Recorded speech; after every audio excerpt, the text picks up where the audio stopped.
नमस्कार दोस्तों। Railway requirement board यानी आरआरबी की तरफ से assistant loco pilot ALP requirement 2026 का नोटिफिकेशन जारी कर दिया गया है। इस बार कुल 11,127 पदों पर भर्ती निकली है। अगर आप 10वीं प्लस आईटीआई या डिप्लोमा किए हैं तो यह आपके लिए बहुत ही बड़ा मौका है। वीडियो को पूरा देखें क्योंकि मैं बताऊंगा कौन अप्लाई कर सकता है, उम्र सीमा, सैलरी क्या है, सिलेक्शन प्रोसेस और फॉर्म को कैसे भरना है। पूरा डिटेल्स इस वीडियो में जानेंगे। सबसे पहले बात करें वैकेंसी की तो पोस्ट का नाम है असिस्टेंट लोको पायलट एएलपी, जिसमें टोटल वैकेंसी पोस्ट है 11,127 है। यह भर्ती रेलवे रिक्वायरमेंट बोर्ड यानी आरआरबी द्वारा निकाली गई है। बात करें इसका इम्पोर्टेंट डेट का तो एप्लीकेशन स्टार्ट होगा 15 मई 2026 से और लास्ट इसका अप्लाई डेट है 14 जून 2026 तक। लास्ट डेट पे एग्ज़ाम फी है इसका 16 जून 2026। कोरेक्शन या मॉडिफाइड फॉर्म 17 से 26 जून तक इसका टाइम दिया जाएगा। और एग्ज़ाम डेट का बात करें तो एग्ज़ाम डेट शेड्यूल में बाद में बता दिया जाएगा और उसका एडमिट कार्ड जो आएगा तो आपको यहाँ पे बता दिया जाएगा कि एडमिट कार्ड आ रहा है। बात करें इसमें कि कितना अमाउंट किस कैटेगरी का लगेगा फॉर्म को फिलअप करने में, तो एप्लीकेशन फ़ी की बात करें तो जनरल, यूआर या ओबीसी और ईडब्ल्यूएस कैंडिडेट वाले के लिए 500 रुपया लगेगा और एससी एसटी पीएच कैंडिडेट को 250 रुपया लगेगा। ऑल कैटेगरी फीमेल का भी 250 रुपया लगेगा। After appear the stage first exam, अगर आप यानी after appear the stage first exam यानी पहले चरण के एग्ज़ाम में शामिल होने के बाद आपको जो ये जनरल कैंडिडेट है ओबीसी ईडब्ल्यूएस वाले कैंडिडेट को 400 रुपया रिफंड आ जाएगा और एससी एसटी के और फीमेल कैंडिडेट है उनका 250 टोटल रिफंड हो जाएगा। जो पे एग्जामिनेशन फ़ी वो डेबिट कार्ड से होगा, क्रेडिट कार्ड, और केवल नेट बैंकिंग यानी ऑनलाइन मोड में ही होगा।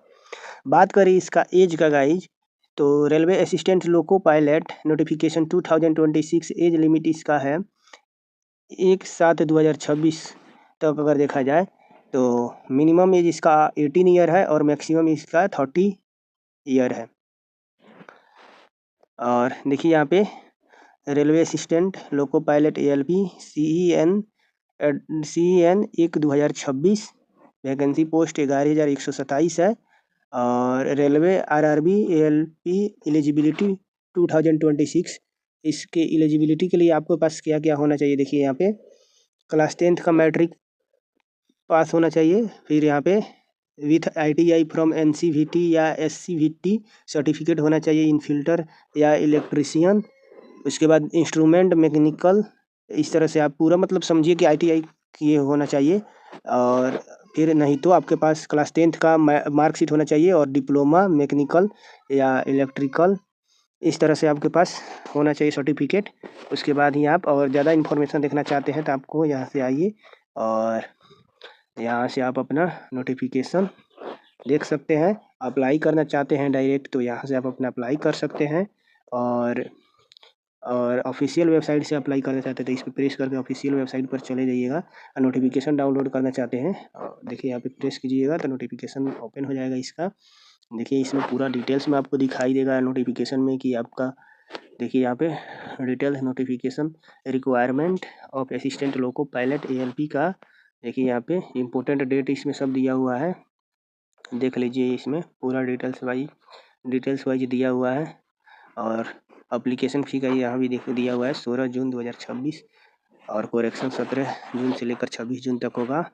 देखिए यहाँ पे लोको पायलट पे लेवल यहाँ पे इन 7th CPC में लेवल 2 का मिलेगा। इनिशियल पे मिलेगा 19,900 रुपया और उसके बाद मेडिकल स्टैंडर्ड A1 होगा।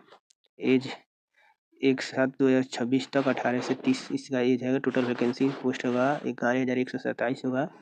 देख सकते हैं ये सब आपको दिया हुआ है डिटेल्स। इसके बाद देखिए गाइज यहाँ से आपको डिटेल्स अपना देख लेना है। देखिए गाइज कम्युनिटी या कैटेगरी का अगर बात किया जाए कि रिलेशन कितना का मिलेगा तो SC/ST कैंडिडेट को 5 साल का रिलेशन मिलेगा, एज रिलेशन, और OBC non creamy layer candidate को 3 साल का मिलेगा, और एक्स सर्विसमैन या जनरल EWS वालों के लिए 3 साल मिलेगा। फिर यहाँ पे एक सर्विसमैन जो रहेगा और OBC NCL के 6 साल का मिलेगा। इसके बाद SC/ST एक सर्विसमैन को 8 साल का मिलेगा। देख सकते हैं इस तरह से।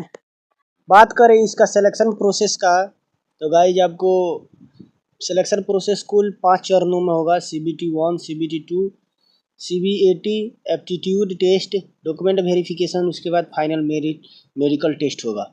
RRB ALP 2026 selection process full details. Stage first CBT computer based test होता है। फर्स्ट में यह पहला ऑनलाइन एग्जाम होगा। इसमें सभी कैंडिडेट शामिल होंगे। Exam pattern, total question number of question रहेगा 75 और मार्क्स रहेगा 75। टोटल टाइम अगर देखा जाए तो 1 घंटा यानी 60 मिनट दिया जाएगा। सब्जेक्ट देखा जाए कि किस किस सब्जेक्ट से इसमें पूछा जाएगा, तो देखिए यहाँ पे सब्जेक्ट का बात किया जाए तो इसमें मैथमेटिक्स रहेगा, जनरल इंटेलिजेंस और रीजनिंग रहेगा, जनरल साइंस रहेगा, general awareness and current affairs रहेगा। इंपॉर्टेंट बात,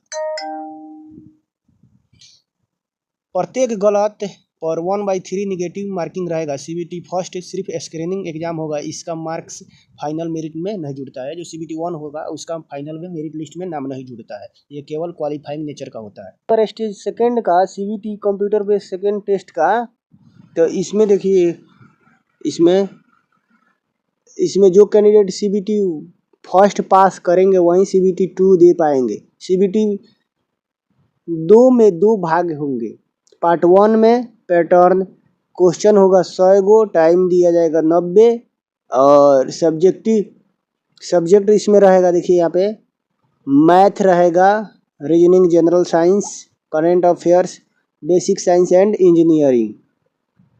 उसके बाद देखिए यहाँ पे इम्पोर्टेंट बात यह है कि मिनिमम क्वालिफाइंग मार्क्स जरूरी है, और CBT 2 जो है इसी एग्ज़ाम के मार्क्स मेरिट में महत्वपूर्ण होते हैं। पार्ट B ट्रेड टेस्ट, इसमें यह क्वालिफाइंग नेचर का होता है, ट्रेड टेस्ट होगा। उसमें पैटर्न अगर देखा जाए तो 75 क्वेश्चन रहेगा, 60 मिनट दिया जाएगा, और सब्जेक्ट रहेगा आपके पास ITI या डिप्लोमा ट्रेड से क्वेश्चन पूछे जाएंगे। उदाहरण के लिए इलेक्ट्रीशियन, फिल्टर, मैकेनिक, इलेक्ट्रॉनिक्स और वेल्डर ETC। इसमें पास होना जरूरी है, लगभग 35% मार्क्स चाहिए। स्टेज थर्ड में देखा जाए CBAT यानी कंप्यूटर बेस्ड एप्टीट्यूड टेस्ट, यह केवल ALP पोस्ट के लिए होता है। इस एग्जाम में reaction test, memory test, concentration test, decision making, psycho test, उसके बाद जैसे क्वेश्चन आते हैं वैसे ही देखिए यहाँ पे इम्पोर्टेंट बात यह है, इसमें निगेटिव मार्किंग नहीं होती है। हर टेस्ट इंडिविजुअल और क्वालिफाइंग करना जरूरी होता है। बात करेगा ये स्टेज 4 का, तो इसमें डॉक्यूमेंट वेरिफिकेशन यानी DV होता है। CBAT क्वालिफाइंग करने के बाद कैंडिडेट को डॉक्यूमेंट वेरिफिकेशन के लिए बुलाया जाता है। जरूरी डॉक्यूमेंट 10th का मार्कशीट होता है। उसके बाद ITI या डिप्लोमा सर्टिफिकेट, आधार कार्ड, कैटेगरी सर्टिफिकेट, फोटो या signature, admit card, other required document जो आपको बताया जाएगा। देखिए यहाँ पे इसके बाद इम्पोर्टेंट बात देखा जाता है, ALP में आई साइट बहुत स्ट्रिक्ट होती है। फाइनल मेरिट लिस्ट कैसे बनेगी, तो देखिए यहाँ पे फाइनल मेरिट लिस्ट आपको CBT 2 पार्ट 1 पार्ट A और प्लस CBAT का मार्क जुड़ेगा, उसी के आधार पर आपका फाइनल मेरिट लिस्ट तैयार किया जाएगा।